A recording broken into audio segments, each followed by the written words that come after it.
પીપલોદ ગ્રામ પંચાયતના રુદ્રા કોમ્પ્લેક્સ મામલે પ્રજાના પૈસાનો હિસાબ ક્યારે, તંત્ર દ્વારા તપાસ ક્યારે? પીપલોદ ગ્રામ પંચાયતમાં છેલ્લા 15 વર્ષથી ચાલી રહેલા શાસન દરમિયાન ગામમાં બનેલા રુદ્રા કોમ્પ્લેક્સને લઈ ગંભીર સવાલો ઉઠી રહ્યા છે.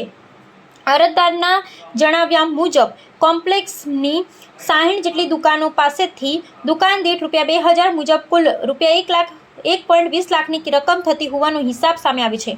પરંતુ અરજદારનો આરોપ છે કે પંચાયત દ્વારા તેની પાસેથી ₹3 લાખનો ચેક માંગવામાં આવ્યો હતો અને તેણે તે ચેક આપવો પડ્યો હતો.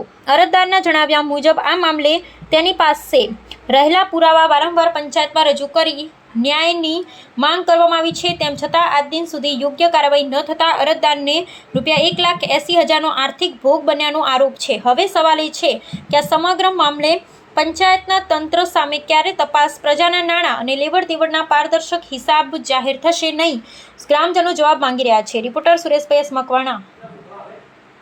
બરોબર છે. આકારની પરમિશન આલે એટલે આકારની તો ફરજિયાત એ લોકોને બનાવવી જ પડે.